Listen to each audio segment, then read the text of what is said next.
नमस्कार दोस्तों, बहुजन समाज पार्टी की दो युवाओं की चर्चा बहुत जोरों से चल रही है, जो कि सोशल मीडिया से लेकर मीडिया तक वो चर्चा आम नहीं है, लेकिन उसमें कुछ नए पॉइंट भी निकाले जा रहे हैं।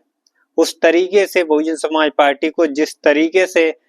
मीडिया के द्वारा उछाला जा रहा है, उस तरीके से बहुजन समाज पार्टी में ऐसी कोई भी घटना अभी तक नहीं दिखी। आपको बता दें कि दो युवा जो कि आकाश आनंद और आनंद के बेटे आकाश आनंद और ईशान आनंद, जो दो युवाओं नेताओं की बहुजन समाज पार्टी की बसपा सुप्रीमो मायावती का जन्मदिन था। उस अवसर पर ईशान आनंद वो उसमें दिखे मीटिंग के दौरान और जन्मदिन की प्रेस कॉन्फ्रेंस कर रही थी बहन जी, तभी ईशान उनके साथ दिखे। ऐसे में आकाश को तो पहले ही जिम्मेदारी दे चुकी थी, बहुजन समाज पार्टी के राष्ट्रीय कोऑर्डिनेटर बना दिए गए थे और बहुजन समाज पार्टी के उत्तराधिकारी आकाश आनंद हैं।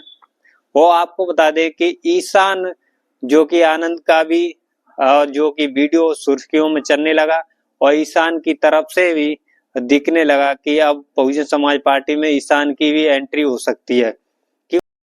ईशान आनंद की बात करें तो ईशान आनंद की चर्चा यूं जोरों शोरों से चलने लगी क्योंकि ईशान की जब 15 जनवरी को बहुजन समाज पार्टी की बसपा सुप्रीमो मायावती का जन्मदिन था, उस अवसर पर ईशान बहुजन समाज पार्टी की बसपा सुप्रीमो मायावती के साथ दिखे। लेकिन उसके बाद में जब 16 तारीख को प्रेस कॉन्फ्रेंस हुई, उसमें भी ईशान आनंद मौजूद दिखे और एक तरफ आकाश आनंद थे, दूसरी तरफ ईशान आनंद थे। ईशान आनंद की चर्चा सोशल मीडिया तक बहुत ज्यादा तेजी से वायरल हो रही है और ज्यादा चर्चा भी दिखने लगी, क्योंकि ईशान आनंद जिस तरीके से बहुजन समाज पार्टी में नई एक्टिविटी दिखने लगी, क्योंकि युवाओं को लुभाने के लिए और युवाओं को एक तरफ लाने के लिए ईशान की एंट्री भी हो जाए तो बहुजन समाज पार्टी की तरफ से कोई भी आश्चर्य नहीं होगा, क्योंकि बहुजन समाज पार्टी में जिस तरीके से आकाश आनंद को लाया गया था, यही स्टेज थे और यही स्टेप थे। क्योंकि आकाश आनंद की जब एंट्री कराई गई तो उसमें बहुजन समाज पार्टी के बसपा सुप्रीमो मायावती के पास आकाश आनंद दिखे और जिस तरीके से 2019 में जो सपा बसपा का गठबंधन हुआ था, उस दौर में आकाश आनंद को बहुजन समाज पार्टी की बसपा सुप्रीमो मायावती के पास में देखा गया था। उसी में उनकी अटकलें तेज हो गई थी और जो उनकी खबरें थी बहुत तेजी से सोशल मीडिया पर एक्टिव होने लगी। जिस तरीके से वो उसी रूपरेखा में अब बहुजन समाज पार्टी में ईशान आनंद की भी चर्चा हो रही है। उसी तरीके से वही स्टेप जो चर्चा में आकाश आनंद आए, जिस तरीके से पार्टी की जिम्मेदारी दी गई, पार्टी में शामिल किया गया, उसी तरीके से अब जो ईशान आनंद की भी एंट्री दिख रही है, क्योंकि ईशान आनंद भी उसी तरीके से बहुजन समाज पार्टी के बसपा सुप्रीमो मायावती के आसपास ही दिखे और 15 जनवरी को जब बहुजन समाज पार्टी की बसपा सुप्रीमो मायावती का जब जन्मदिन था, उस अवसर पर जो ईशान उनके साथ दिखे। लेकिन उसके बाद में 16 जनवरी को उनकी मीटिंग थी, उसमें और ज्यादा चर्चा बढ़ गई, क्योंकि वो उनके साथ 16 जनवरी को भी प्रेस कॉन्फ्रेंस में साथ दिखे। अब बात करेंगे, जब बहुजन समाज पार्टी में दो युवाओं की एंट्री होगी, क्या नजरिया रहेगा, क्या बहुजन समाज पार्टी का रूपरेखा बन पाएगी, क्या बहुजन समाज पार्टी दूसरी पार्टियों के नेताओं से आगे बढ़ पाएगी, उनका मुकाबला कर पाएगी। आपको बता दें, जिस तरीके से बहुजन समाज पार्टी में एक्टिविटी चल रही है, जिस तरीके से नए युवाओं को भागीदारी दी जा रही है, जिस तरीके से बहुजन समाज पार्टी में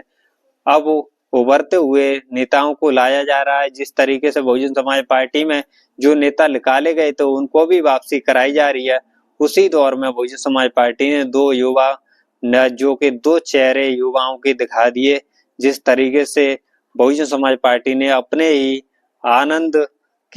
भाई आनंद के ही बेटे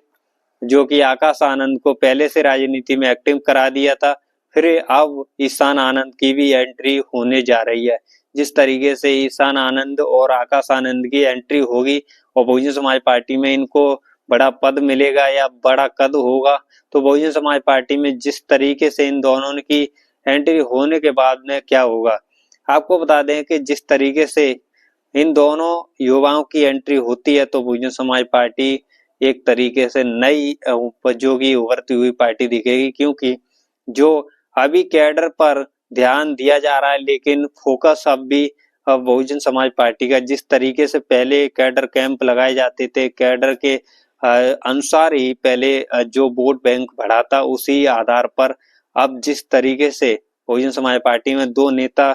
आते हैं, दो युवाओं को भागीदारी दी जाती है, तो आपको बता दें कि पहले एक युवा संगठन को चला सकता है, दूसरा युवा पार्टी को चला सकता है। दो प्रकार की दो जो नियमों के अनुसार जो पार्टी को एक संगठन चलाएगा, एक युवा, और एक युवा संगठन को चलाएगा, एक युवा पार्टी को चलाएगा। तो उस आधार पर नई ऊर्जा और बहुजन समाज पार्टी का उभरता हुआ जो कि ऊर्जा अनुसार ही बहुजन समाज पार्टी नई रूपरेखा में दिखेगी। बहुजन समाज पार्टी के जिस तरीके से ग्राफ गिरा है उस तरीके से ही उसको उठाने में दो युवाओं का बड़ा योगदान रहेगा, क्योंकि जो कि अभी आपको बता दें ट्रेंड चल रहा है युवाओं का। आपको बता दें जिस तरीके से राजनीति की जा रही है तो वो युवाओं के ही खेल की राजनीति है। बहुजन समाज पार्टी के बसपा सुप्रीमो मायावती खुद समझ चुकी हैं, क्योंकि उन्होंने आपको जो 15 जनवरी को अपने जन्मदिन पर ही बता दिया था, जिस तरीके से उन्होंने बताया कि पहले की जो राजनीति थी वो अलग टाइप की राजनीति थी और अब जो राजनीति हो रही है वो अलग टाइप की राजनीति हो रही है। अभी दलितों को भी समझा जाता उन्होंने कि इस तरीके से राजनीति होगी तो आपको फिर से गुलाम बनाने में कोई भी नहीं सक्षम रखेगा। आपको गुलाम बनाने में ये पार्टियां, मनुवादी पार्टियां आपको फिर से गुलाम बनाई देगी। इस तरीके से ये आपको बताते हैं कि बहुजन समाज पार्टी में नई रूपरेखा बनाई जा रही है। दो युवाओं की भागीदारी होती है तो बहुजन समाज पार्टी का रूपरेखा और नए लक्ष्य भी दिखेंगे और नई एक्टिविटी बहुजन समाज पार्टी के अंदर आएगी, तो यूपी में बहुत ज्यादा परिवर्तन हो सकता है, बहुत ज्यादा एक नई ऊर्जा आ सकती है बहुजन समाज पार्टी के अंदर। आपकी क्या राय है? आपकी जो भी राय हो कमेंट बॉक्स में जरूर बताएं, क्योंकि जिस तरीके से कमेंट बॉक्स में आप बताएंगे वो अलग तरीके के समीकरण होंगे और हमको भी पता पड़ेगी कि बहुजन समाज पार्टी में क्या चल रहा है। क्या बहुजन समाज पार्टी में इन दो युवाओं से बदल सकती है बहुजन समाज पार्टी?